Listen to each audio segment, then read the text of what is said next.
Welcome back to Yammo's Reading Room, Jammerinos. Today we have another Berenstain Bears book. It's called The Berenstain Bears Bedtime Battle by Stan Jan Berenstain. Here we go. Every morning, the members of the bear family woke with a smile. They patiently took turns with their morning wash-up. They got through breakfast without so much as a harsh word. Things also went well at lunch and dinner. But as the sun set and the moon rose, a change came over the big tree house down a sunny dirt road deep in bear country. The birds became alert in their nests. The ears of the squirrels perked up. Even the ladybugs decided not to fly away home. By 8 o'clock, all eyes were on the big tree house. Why? Because the great bedtime battle was about to begin. It began with a simple statement from Papa Bear. "It's 8 o'clock, cubs. Time for bed."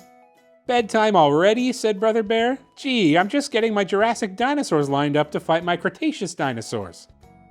"That's all very well," said Papa, but quite aside from the fact that they could never have fought because they lived millions of years apart, and it happens to be bedtime.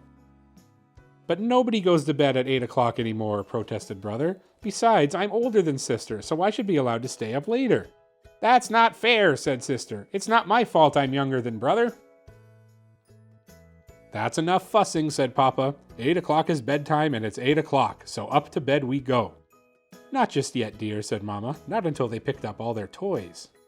"But Mama," said Sister, "my stuffed animals are all set up for a tea party." "It's way past tea time," said Mama. "Everything must be picked up and put away. Stuffed animals, dinosaurs, everything." "Okay," said Brother with a sigh. And ever so slowly, Brother and Sister began to pick up their toys. "Don't look now," said Mama to Papa, "but at the rate they're going, we'll be down here for another hour." Said Papa. "I see what you mean." "Hey gang," he said, "let's have some fun. Let's see how fast we can pick up toys contest." But the cubs just kept on picking up toys ever so slowly. By the time Papa won the contest, he was exhausted. "Okay," said Papa, "now up to bed." "Papa," said Sister. "Yes," said Papa. "Do you remember when we were little and you used to piggyback us upstairs on your back like a horsey?" "Yes," said Papa, "but you're not so little anymore." "Please, Papa, please," cried Sister. "If I must," groaned Papa. "Hi-yo, Papa!" shouted the cubs as they rode upstairs on the back of Horsey Papa. "Less noise, please," shushed Mama. "I just got baby Honey to sleep." "All right, cubs," said Papa as he reached the top, huffing and puffing. "Off with your clothes and into the tub." "Last one in is a dirty bird," shouted Brother, as he and Sister ran down the hall, throwing off their clothes. Tub toys, shouted the cubs as Mama filled the tub. "Not so many," she protested. "But Brother has 5, cried Sister, "and I only have 4. "Bath time isn't playtime," said Papa. "Only 1 toy to a customer." Bubble bath, cried Sister. "Papa," said Mama with a sigh, "you do the bubble bath while I get their bathrobes. Just read the instructions on the bottle." Mama went to the cubs' room, laid out their pajamas, and got their bathrobes. But when she headed back to the bathroom, a strange sight greeted her eyes. "Oh my goodness, Papa! What have you done?" cried Mama. The bathroom was filled with thousands and thousands of pink bubbles. "I just followed the instructions," he said. "I poured in a cupful, just as it says." "But if you'll look more closely," said Mama, "you'll see that it says capful, not cupful." After a while, the bubbles were gone, and all that was left was a pink slippery goo. "Be careful, dear," said Mama as she rinsed the cubs with a shower attachment. "The floor is quite slippery." But her warning came too late. "Aye!" screamed Papa as he crashed to the floor. Mama helped him up. Then she rubbed the cubs dry with a big nubby towel, and they got into their bathrobes. "Next stop," said Mama, "brushing your teeth. The ones above, the ones beneath." "Not that old white toothpaste," protested Brother. "Nobody uses white toothpaste anymore." "Brother's right," said Sister. "Lizzie Bruin has red and white and blue toothpaste.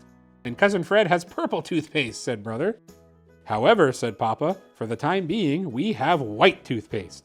And with that, he squeezed the tube too hard, and a big white snake shot out.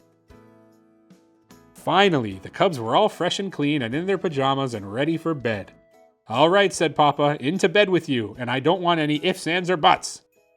"But don't you want us to say our prayers?" asked Sister. "And how about our bedtime story?" said Brother. "Go ahead, say your prayers," said Mama. "By all means," said Papa.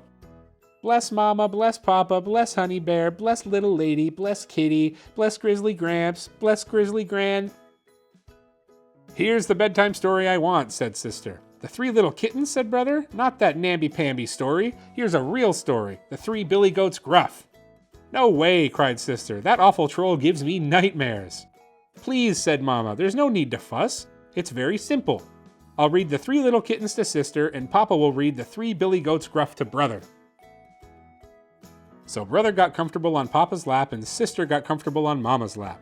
But it had been quite a battle, and as they began to read, Mama's and Papa's eyes started closing, and soon they were fast asleep. Sister slipped down off Mama's lap. Brother slipped down off Papa's lap. Look, said sister, they fell asleep. What should we do? Let's let them sleep, said brother. They need their rest.